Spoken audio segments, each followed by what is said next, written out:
আমার কাছে খবর এসেছিল পূর্ব পাহাড়পুর ঠামামুড়ার দক্ষিণাঞ্চলে জঙ্গলের মধ্যে অবৈধভাবে গাঁজা চাষ করা আছে।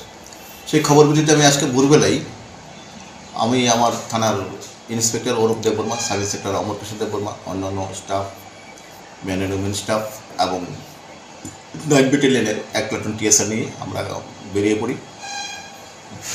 আমরা ছোটো গাড়ি নিয়ে বেরিয়েছি, বড় গাড়ি যাওয়ার এখানে রাস্তা নেই। তো এখান থেকে প্রায় 10 কিলোমিটার আমরা পূর্ব দিকে যাই। ওইখানে গাড়ির পর আরও 3-3.5 কিলোমিটার আমরা জঙ্গলের ভিতর দিয়ে, রাবার বাগান এবং জঙ্গলের ভিতর দিয়ে যাই। গিয়ে দেখি না, একদম জঙ্গলের ঠিক গ্যারাডবে, জঙ্গলের মাঝখানে একটা বিস্তীর্ণ ভূমিতে গাঁজা প্ল্যান্ট করা হয়েছে। খবরটা সত্যি। অ্যাকর্ডিংলি আমরা সবাই মিলে গাছগুলি অলরেডি ম্যাচিউর হয়ে গেছে, সম্পূর্ণরূপে ডেস্ট্রয় করে দিয়েছি। গতকালকেও করেছি, গতকালকে সাউথ ইন্ডিয়াতে করেছি, তার আগের দিন আমরা ঠামামুড়াতে করেছি। তো আমরা প্রায় প্রত্যেক দিনই এখন ডেস্ট্রয় করছি, যেখানে খবর পাচ্ছি আমরা ডেস্ট্রয় করে যাচ্ছি।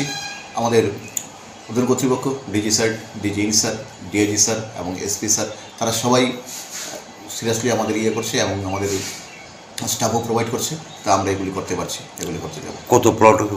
আজকে 4টি প্লটে প্রায় 55,000 চারা আমরা ম্যাচিউর প্ল্যান্ট ডেস্ট্রয় করেছি। যখনই আমরা খবর পাবো আমরা এগুলি ডেস্ট্রয় করে যাবো। পাবলিক কিছু করে না ওইখানকার? ওখানকার পাবলিক কিছু করে না? পাবলিক দেখুন দূর থেকে অ্যাকচুয়ালি অনেক দূর থেকে তারা ফলো করে, কিছু চেষ্টা করে, তারা লোক জড়ো থাকে।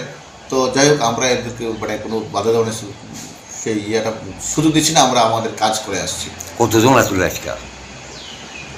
আমরা প্রায় 25, টোটালি 25 থেকে 28 জনের টিম ছিল আজকে আমরা।